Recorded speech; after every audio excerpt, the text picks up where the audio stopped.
Vacation canceled due to money? Not so fast. Hear about some nearby getaways that work on tight budgets. Cheerleading isn't only for sports. Meet a cheering squad whose pom-poms bring in dollars to help others. And Mike Robbins says to be authentic, reveal your deepest feelings to another. Scary. How do you trust enough to do that? We'll ask. I'm Susan Sikora, and that's all on Bay Area Focus next.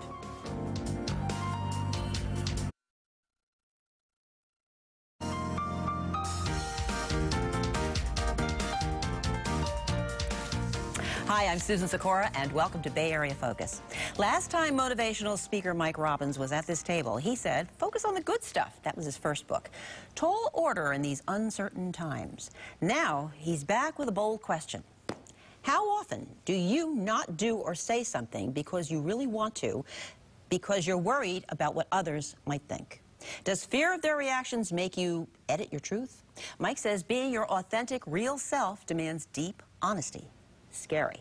Mike Robbins walks you through this, though, in his new book. Gotta love this title. Be yourself. Everyone else is taken.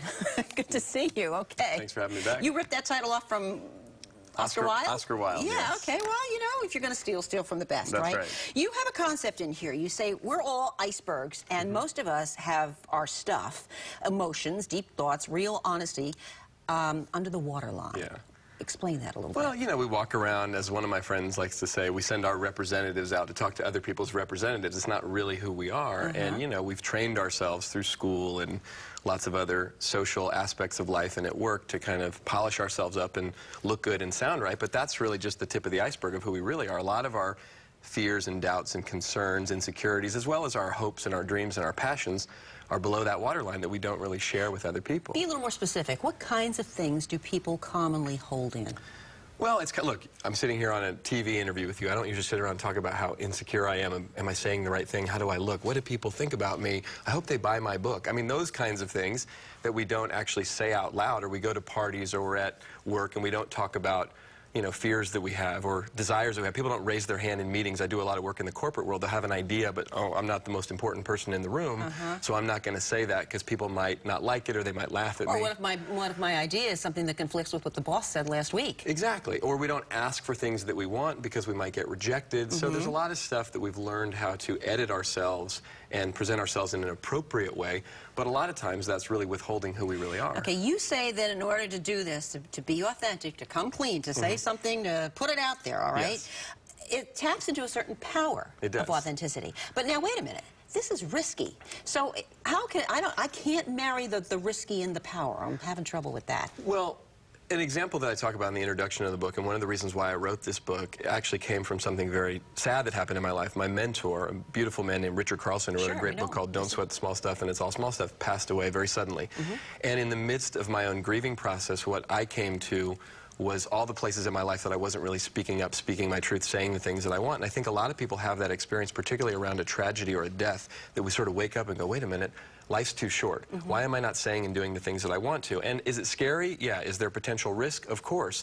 But there's such liberation, and most people watching, and I'm sure you can relate to this, the times in our lives that we're most alive is when we take that risk. We say that thing, we do that thing, we go for it, even if we fail. You know, Michael Jordan had a great quote. He said, I missed 100% of the shots I never took.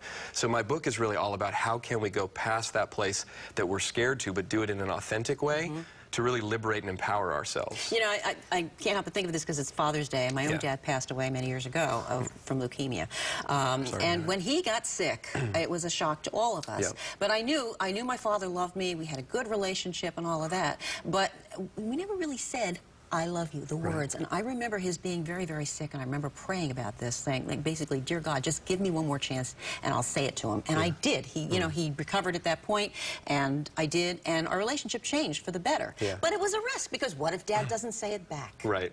Well, and like, I mean, again, you know, sorry to hear about your father, and a lot of times I think, as I talk about death actually throughout the book, that death can often be such a great reminder, or the fear of death, someone's death, that really wakes us up to, wait a minute, I love my father, I want to say that. And of course it's a risk, but the reality is, if we don't take the risk, we don't get whatever it is that we want. You know, another one of my favorite sayings is jump and find your wings on the way down. So whatever it is, right now a lot of people are having to, whether they want to or not, take risks because they've lost their job or things are changing in the economy, or whether it's on the personal side. Do I tell that person I love them? Do I let them know I'm upset with them? And even though we're scared, we mostly don't regret the stuff that we do. We regret the stuff that we don't do. So that if you get out there and your feelings are not returned, or perhaps you, I don't know, you don't get the response you want, or there is disapproval. Somebody says, you know what, I think that's a stupid idea, or why did you tell me I should lose weight, or whatever it is. You know, you feel like you're out there with egg on your face. Well, a little bit, but there's a difference between sort of speaking our truth all over the place and dumping our opinions on everyone versus being authentic. Authenticity has to do with realness, vulnerability,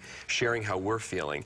And the reality is we don't know how it's going to be received all the time, and there are consequences. People say to me all the time, I can't just walk around being authentic. Oh, there are consequences to that. And I say, you're absolutely right, but there's also a lot of consequences to being inauthentic and being phony, and most of us deal with those consequences all the time, not the consequences of being too authentic. Okay, you talk about a great exercise. I wrote this down because you said, and I think I saw this done somewhere, so I think I know the couple you're talking about, but they say, if you really knew me, you'd know, fill in the blank. Yeah. That's tough to do, right? It is. I learned this from some mentors of mine, wonderful couple named Rich and Yvonne Dutra St. John, who started an organization called Challenge Day right here in the Bay Area. And in their workshops, and I do this in my own workshops as well, you get people in a small group and everyone goes around and just repeats that phrase. If do you people really have trouble getting started, though? They do, and it's challenging, but are we willing to lower the waterline? But what I find whenever I do it, and I share it in the book, some things about myself, if you really knew me, you know, you'd know it's really scary for me to write a book like this and put myself out there. And if you really, really knew me, you'd know that I don't always practice what I preach, which is often difficult. I thought that was interesting, by the way. Not to interrupt you, but I thought it was interesting. You go into this whole thing, you finish this, and you go on quite a bit. Well, and the thing is, because what I found in my own work as an author and a speaker and a coach is that if I go out there and try to pretend in a way that I have this all handled and it's all perfect and I know exactly what I'm doing, that's not real, because I struggle with this stuff. Look, I believe, Susan, we teach best what we most need to learn. So there's a reason why I wrote a book on authenticity, is because it's challenging for me, even though I think it's important, and I've been teaching people about it for a long time. What about couples? And I'm going to talk about straight couples and gay couples. It's Gay Pride Month, okay? And there might be a gay couple who say, I mean, why wouldn't it be? That people might say, you know, I want to do this with my partner because I think our relationship has changed or diminished. And maybe what if the partner doesn't want to do it? It can be hard. The partner doesn't want to play. I mean, you have to have a little bit of mutual agreement. But in addition to doing the exercise, if you really knew me, there's another exercise in there that I talk about that my wife Michelle and I do, and that is what we call clearing withholds with each other, where you sit down and say, I say to my wife Michelle, there's something I've withheld from you. And then she says, okay, would you like to tell me? And then I say yes, and then I say what it is. And the way it works is she's not allowed to respond in the moment. I just say it, she hears it, and we go back and forth. Now, after the fact, you may talk about it with your partner, but the idea is to get some of that scary stuff out on the table. And usually once you say it, even as scary and weird and potentially hurtful as it may be, it's not that big of a deal when we actually say it. Then we can deal with it. And something lifts. Something lifts. Mostly the issues in our relationships have to do with the stuff that we're not saying. Okay, I'm out of time. I wish I had more. You've got to come back here. I love the one quote that you used in that Express Yourself chapter, and that was, be who you are and say what you feel, because those who mind don't matter and those who matter don't mind. That's Dr. Seuss. You gave him credit. Mike Robbins, thank you for being here. The book is called Be Yourself. Everyone else is already taken. Good to have you. Yeah, thanks. Okay, stay with us. More ahead.